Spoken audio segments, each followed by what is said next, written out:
Ladies and gentlemen, there is a wealth seminar in September in Las Vegas, and I wanted to give you the scoop on it. It's going to be very important information for your finances in an economic time like the present. If this is the economy right here, you can see it's unstable.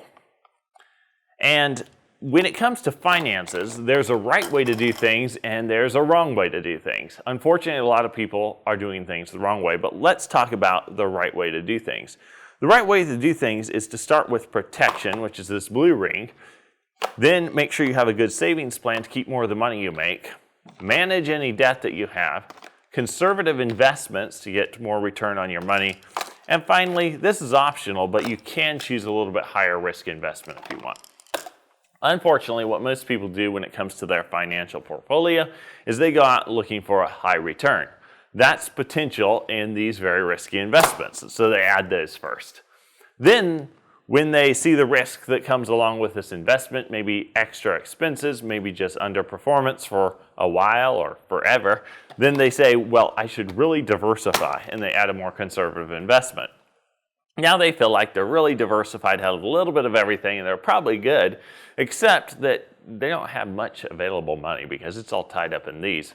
Maybe they've even gone into debt to do this, and they don't have enough money to fund their lifestyle, so they're picking up debt that way too. So they have this debt that they're managing now, good or bad debt, I don't know, but it's there. And then they decide, well, I should really have some emergency fund, and so they start a savings program and get their savings on there. And then they start to see maybe the economy gets a little shaky, and they go, oh boy, better protect this before I lose it all. Or, maybe they start a family and they think, oh, this wouldn't support my family. I better add some protection in case I'm taken away from them.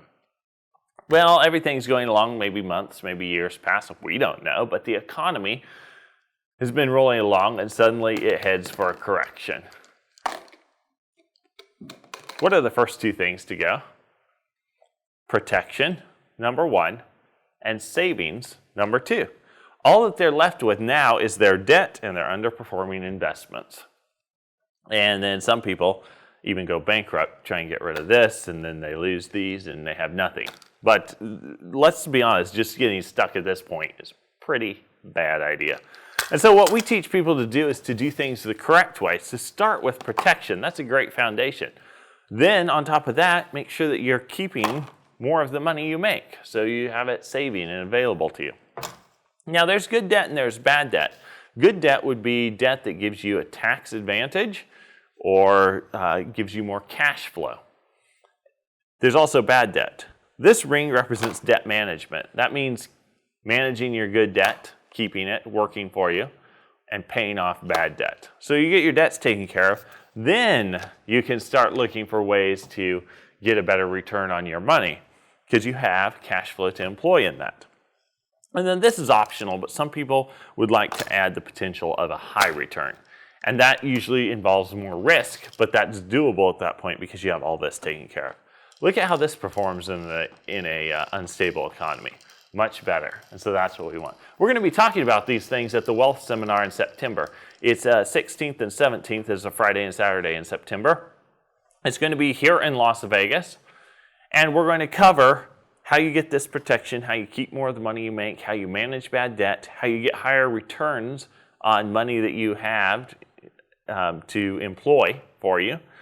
And we may talk a little bit about that one too. But for this one, I'm particularly excited. We have a couple life benefits clients flying in. They've been using their cash value life insurance. I believe both of them is right about the 10-year mark. Maybe a little bit less, maybe right on, maybe a little bit more. I can't remember right now. One of them has started investing in commercial real estate with the help of his cash values from his life insurance. And the other one was a mechanic, still is a mechanic, has been able to use his cash values of his life insurance to fund and open and help support his used car dealership, which goes hand in hand with his business. It's a very neat story.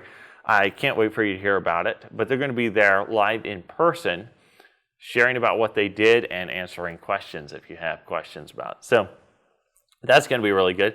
John is also going to talk about this kind of thing. What do you do after you have these in place? What can you do to earn a higher rate of return? Because let's face it right now, the elephant in the room is inflation. It's happening to everybody. And inflation is a sneaky thief. It doesn't steal your money, it just steals the value out of your money. Put $1,000 in a safe, 10 years. Let's time travel back 10 years. Put $1,000 in a safe. Now come to present day. Let's take that money out of the safe and go and attempt to buy something that we could have bought for $1,000 10 years ago. And we know we're not going to have enough money. That's inflation. All $1,000 were still there. Inflation didn't take your money. Inflation took the value out of your money, and that is a very hard thing to fight. There's two ways to handle that. Number one is to vote for better politicians. I know that sounds like an oxymoron, but at the end of the day, our monetary policy is put in place by these politicians that we've been voting for. And so if we vote for better politicians, then and by better I mean politicians who have a better understanding of monetary policy and the courage to do the right thing at the right time. And that's hard to do. Sometimes those changes take effect over a long time, and it's hard to see results right away. So that's one, and we'll talk about that a little bit. But number two, we can use our life insurance to offset some of the negative effects of inflation. We're not going to get rid of them completely because it's the reality of the economy we live in. But yes, we can offset them using life insurance. It happens almost by osmosis when you are funding a good life insurance policy, and we're going to cover that one because that is something that we can do something about. This economy is very unstable right now. We are riding an economic high in the U.S., and nobody really knows how long that's going to go. I was talking to the guy the other day. He says, well, housing is not going to be involved this time. It's not going to be as major as it was in 2008 because he gave me his reasons. He might be right. He might be wrong. Nobody knows. He doesn't even know for sure. What we do know is that an economic high ends a lot like a caffeine high, and that's in a crash. What's going to crash? What's that going to look like? Again, nobody knows on that one. But if we are prepared for these events properly, then they will hopefully have less sting than otherwise. And so we want to cover the economic uncertainty we have right now and what we can do financially to fortify. Because when sailors see a storm coming or see signs of a storm on the sea, they batten the hatches and they take care of the ship. They prepare it for the storm. Similar to a farmer, if he receives a warning of bad weather, he's putting equipment inside the sheds to protect it, doing whatever he needs and whatever he can to protect his crops and his equipment. If you see a financial storm coming, you should fortify your finances. And so we're going to talk a little bit about how we do that, what's a good modus operandus in this economic environment. So that's going to be helpful. Right now, it's just hard because if you've ever been watching a movie and you hear the music start to lead up to something, you know something's coming, right? Well, that's the economy we're in right now. Everybody feels and sees and hears the signs of something impending, but the music has not stopped playing. It just continues to play. And we've got that rising anticipation, but nobody knows what to expect exactly yet. So that's the reality of what we're living in. So go to the link in the description of this video and you can see if there's any tickets left for this wealth seminar in September. It's going to be a somewhat limited group, so try and get your tickets as quick as you know that you can make it if they're still available. Because if you can't register when you go to the link, then you'll know that the seminar is already full and you won't be able to make it this time. If you register before August 19th, I believe is the cutoff date, you can save a little money, which is good. And so I would encourage you to do that. If you're watching this before August 19th, definitely take a look at that and see if you can save money on your registration.